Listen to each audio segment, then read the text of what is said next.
नमस्कार दोस्तों।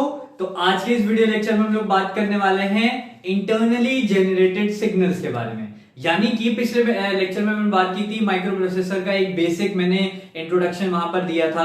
अभी हम लोग यहां बात करेंगे ऐसे सिग्नल्स की जो कि माइक्रो प्रोसेसर खुद जनरेट करके हमें प्रोवाइड कराता है। ठीक है, तो इसीलिए हम लोग इसे इंटरनली जनरेटेड सिग्नल्स भी कहते हैं, इंटरनली इनिशिएटेड सिग्नल्स भी कहते हैं, जो कि माइक्रो प्रोसेसर हमें प्रोवाइड करता है। ठीक है, तो यहां पर मैंने सिग्नल्स वो लिख रखे हैं। सबसे पहला एएलई सिग्नल, जो कि मैंने अपने पिछले वीडियो लेक्चर में भी बात की थी, एड्रेस लैच इनेबल। इसके बारे में सबसे पहले बात कर लेते हैं। तो एएलई सिग्नल जो होता था, फुल फॉर्म क्या बताया था? Address latch enable. ये किसके लिए यूज होते थे?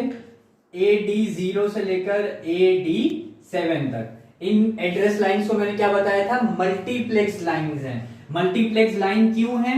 क्योंकि ये डेटा भी कैरी करती हैं और ये एड्रेस भी कैरी करती है, एक साथ नहीं, अलग अलग टाइम पे। मतलब एक चीज ये है कि दोनों चीजें कैरी कर सकती है, एड्रेस भी कैरी कर सकती है और डेटा भी कैरी कर सकती है। इसीलिए इनको मल्टीप्लेक्स लाइंस बोलते हैं, क्योंकि इनका ऑपरेशन जो है वो क्रिस क्रॉस है, मतलब मल्टीप्लेक्स ऑपरेशन है इन लाइंस का।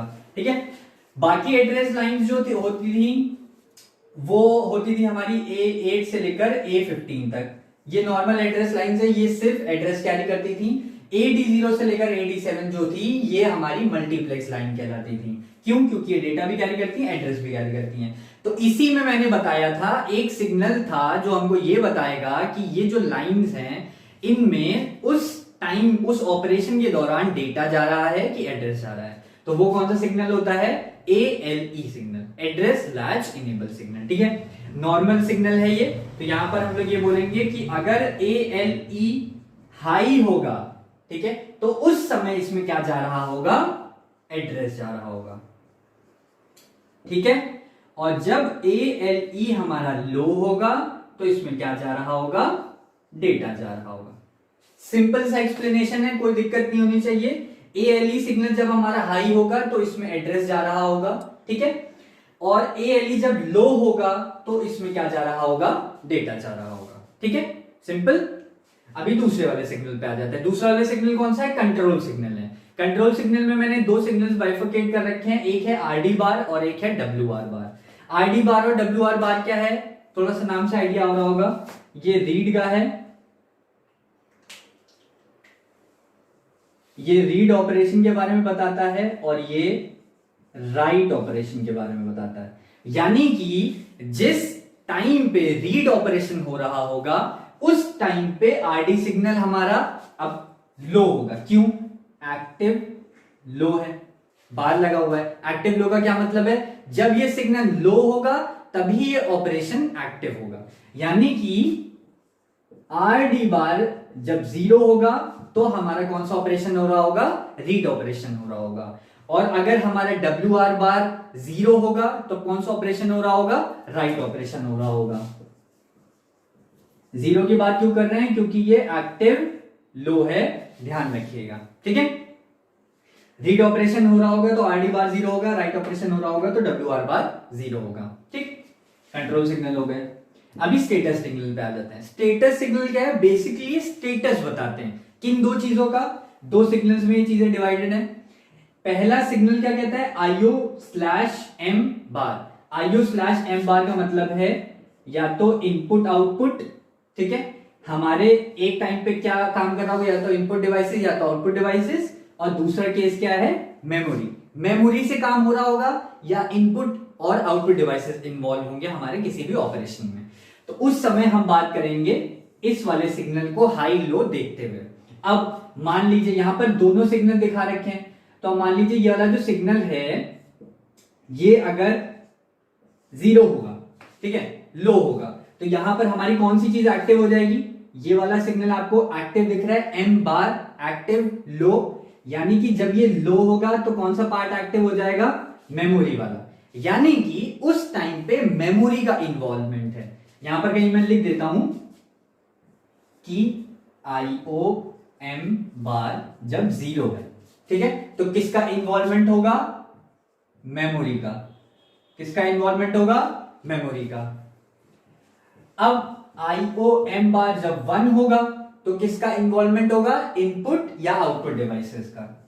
ठीक है, इस समय इनपुट आउटपुट डिवाइसेस का हम लोग यूज कर रहे होंगे।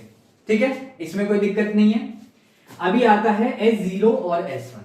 ठीक है, ये स्टेटस सिग्नल क्या है?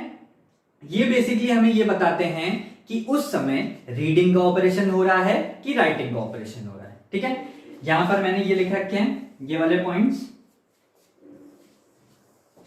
इसको याद कैसे रखना है? S0 जब 0 होगा और S1 जब 1 होगा। S0 जब 0 होगा और S1 जब 1 होगा तो ये कौन सा ऑपरेशन हो रहा होगा? रीड ऑपरेशन हो रहा होगा। और उसी का रेसिप्रोकल कंडीशन, S0 जब 1 होगा और S1 जब 0 होगा तो राइट का ऑपरेशन हो रहा होगा। ठीक है, S0 और S1 0 और 1, ठीक, तब कौन सा? रीड ऑपरेशन, और 1 और 0 तब राइट का ऑपरेशन। अब बात आती है जब दोनों 1 होंगे या दोनों 0 होंगे। ये मैंने लिखा है, जब दोनों 0 हैं तो एक कंडीशन बताई जाएगी हॉल्ट की, यानी कि उस समय माइक्रो प्रोसेसर हॉल्ट की कंडीशन में होगा, रुका हुआ होगा, कोई ऑपरेशन नहीं हो रहा होगा। अब जब दोनों 1 हैं तो उस समय कौन सा कंडीशन होगी? फेच की कंडीशन। फेच यानी कि ऑप कोड फेच। ठीक है, ऑपरेशनल कोड को फेच किया जा रहा होगा। तो S0 और S1 हम लोग क्या दिखाएंगे? 1 दिखा रहे होंगे। ठीक है, स्टेटस हमारा सिग्नल कौन सा होगा? 1 होगा। ये सिग्नल्स माइक्रो प्रोसेसर इनिशिएट अंदर करता है और फिर हमें प्रोवाइड करवाता है। ठीक है, अब ये मैंने टेबल बना रखी है, बहुत ही इंपॉर्टेंट टेबल है, एमसीक्यूज में भी पूछी जाती है। तो पहली चीज मैंने यहां लिख रखी है ऑपकोड फेच। ठीक है, ऑपकोड फेच में हम लोग को किसकी जरूरत पड़ेगी? मेमोरी की जरूरत पड़ेगी। ठीक, इसीलिए मैंने ये वाला सिग्नल लो कर रखा है। एक्टिव लो, मेमोरी एक्टिव हो जाएगी, यानी कि मेमोरी का इस्तेमाल हो रहा होगा ऑपकोड को फेच करने में। ठीक है, 1 और 1 मैंने बता दी ये कंडीशन कि जब दोनों 1 होते हैं तो फेच की कंडीशन आ जाती है। ठीक है, और यहां पर ऑपकोड फेच यानी कि रीडिंग ऑपरेशन हो रहा है। जहां पर भी ऑपकोड स्टोर हुआ होगा उसे रीड किया जा रहा है। तो RD बार इक्वल्स टू 0। ठीक है, अभी मेमोरी रीड का आता है कि मेमोरी रीड में हम लोग क्या करते हैं? मेमोरी रीड में भी हम लोग किसका इस्तेमाल करेंगे? मेमोरी का इस्तेमाल करेंगे। एक्टिव लो है तो यहां पर मैंने 0 लिख रखा है। ठीक है, अब मेमोरी का इस्तेमाल हो रहा है, रीडिंग का ऑपरेशन हो रहा है, तो रीडिंग का ऑपरेशन के लिए S0 0 और S1 1 हो जाएगा। 0 और 1, S0 0 S1 1, और यहां पर रीडिंग ऑपरेशन हो रहा है तो मैंने RD बार इक्वल्स टू 0 दिखा रखा है। ठीक है, सेम चीज इनपुट आउटपुट रीड में है। इनपुट आउटपुट रीड में अब इनपुट आउटपुट दिखाई दे रहा है कि इनपुट और आउटपुट डिवाइस से वो कुछ रीड करना चाह रहा है, तो यहां पर मैं किसको एक्टिव कर दूंगा? इनपुट आउटपुट वाले को। यानी कि ये सिग्नल क्या हो जाना चाहिए? 1 हो जाना चाहिए। ठीक है, 1 हो जाएगा तो कौन सा सिग्नल, कौन सा पार्ट इसमें एक्टिव हो जाएगा? इनपुट आउटपुट डिवाइसेस वाला। ठीक है, ये 1 कर दिया। रीडिंग का ऑपरेशन हो रहा है तो ये 0 ये 1, S0 0 S1 1, S0 0 S1 1। ठीक, रीडिंग ऑपरेशन हो रहा है तो RD बार इक्वल्स टू 0 दिखा रखा है। ठीक है, कोई दिक्कत नहीं है इसमें। अभी राइट वाले ऑपरेशन में आ जाते हैं। मान लीजिए मेमोरी राइट दिया है। ठीक है, मेमोरी राइट दिया है तो यानी कि हम लोग मेमोरी की बात करेंगे। मेमोरी की बात करेंगे तो यहां पर 0 का रखा है। ठीक है, 0 का रखा है यानी कि एक्टिव लो, मेमोरी एक्टिव हो गई तो यहां पर मैंने 0 का रखा है। ठीक, मेमोरी यूज होने लगी। राइट का ऑपरेशन हो रहा है तो राइट का ऑपरेशन में S0 1 हो जाएगा और S1 0 हो जाएगा। S0 1 हो जाएगा और S1 0 हो जाएगा। ये सही है। अभी क्या है? राइट का ऑपरेशन हो रहा है तो WR बार हमने 0 दिखा रखा है। एक्टिव लो है तो राइटिंग का ऑपरेशन हमें मालूम चल रहा है। ठीक है, और लास्ट वाला सेम यही चीज है, इनपुट आउटपुट राइट है तो इनपुट आउटपुट डिवाइसेस एक्टिव कर रखे हैं मैंने, यहाँ पर 1 कर रखा है। रीडिंग राइटिंग के लिए ये 1 ये 0 का रखा है और यहाँ पर राइटिंग का दिखा रखा है कि भैया WR बार जो है वो क्या है? 0 है। ठीक है, अभी एक कंफ्यूजन रहता है जनरली बच्चों का कि जब हमें रीडिंग और ये दोनों सिग्नल दे रखे हैं RD बार और WR बार, तो S0 S1 का क्या यूज है? अब आप ध्यान दीजिएगा कि जो हमारे RD बार और WR बार है ये कंट्रोल सिग्नल है। ठीक है, और ये कौन से सिग्नल है? स्टेटस सिग्नल है। यानी कि S0 और S1 हमें ये बताएंगे कि रीडिंग का ऑपरेशन हो रहा है कि राइटिंग का ऑपरेशन हो रहा है। लेकिन कंट्रोल सिग्नल की अगर मैं बात करूंगा तो वहां पर रीडिंग हो रही है, इसका ये मतलब है, अगर RD बार है तो इसका मतलब है रीडिंग हम लोग कर रहे हैं, इसीलिए हम लोग RD बार दिखाते हैं 0, और राइटिंग में WR बार को हम लोग 0 दिखाते हैं। ये सिर्फ हमें ये बताता है कि क्या हो रहा है, रीडिंग हो रही है कि राइटिंग हो रही है। ठीक है, तो बेसिकली इस वीडियो लेक्चर के लिए बस इतना ही। Thank you.